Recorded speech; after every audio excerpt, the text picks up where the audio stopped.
Hello, 5th grade students. It is Friday, September 8th, and this video is going to instruct you on how to convert fractions to decimals.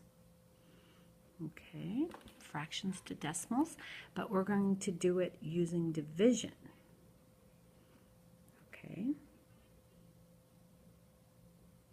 So, if I had, let's say I have this fraction 12/5, okay, and let's say I just wanted you to convert it to a mixed number, okay, so 12 divided by 5 is 2, okay, so 5/5 and 5/5 make 2, and there are 2 more fifths, 2 and 2/5, okay, so 12/5 are 2 and 2/5, all right.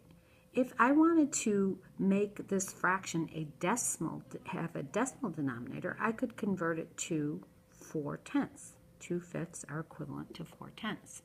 And then I could write the result as 2 and 4/10. Okay, so 12/5 are equal to 2 and 4/10. Okay, so this is a decimal number that is a representation of 12/5. All right. So we also know that 12/5 can be read 12 divided by 5. Okay, fractions are also division problems. And we could write it with our long division symbol, 12 divided by 5. Okay, so we would say, all right, 5 goes into 12 2 times, just like you reviewed last night. All right, and last night you finished and said that the remainder, we wrote the remainder as a fraction. So 12 divided by 5 is 2 and 2/5, which is what we have here. Okay, but now we're going to continue dividing, but we can't change the dividend 12. So if we write 12 and no tenths, it's still 12. Okay, it's still 12. So I'm going to keep dividing though. All right, and this process will be expressing your remainders as decimals instead of fractions. Okay, so again, we have 12 divided by 5. So I finished dividing the whole number part as much as I could. So now let's see what happens here. We'll bring down this 0, and 5 goes into 20 4 times. 4 times 5 is 20, okay?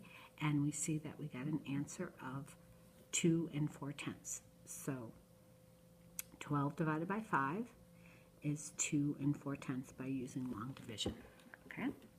Let's try another one. Move this up a little bit. All right, let's try, I'm going to call that for EX example. 1/8 equals, the question will be, give the decimal representation for 1/8. Okay. All right, we can think of 1/8 as 1 divided by 8. Okay, and 8 doesn't go into 1 any amount of times. 1 divided by 8 is less than 1, right? It's less than 1, so it's a decimal. All right, so I'm going to rewrite 1 as 1 and no tenths, no hundredths. Okay, we're going to start there. So my quotient is a fraction or a decimal. All right, now put my digit markers. 8 goes into 10. It's really not a 10 here, but you can think of it as that. 1 time, line up your digits. 10 take away 8 is 2. Bring down the 0. Okay, now I'm ready to see what number to put here in my quotient. 8 goes into 20 2 times. All right. Now, this didn't come out to be 0 as this had here, so we're going to continue this process. So this is 1 and 0 hundredths. I'm going to put a thousandths placeholder, okay, and a digit marker for a thousandths place in my quotient. So I'm going to bring down that 0, and 8 goes into 40 5 times. All right, and I have a terminating decimal, a decimal that ends.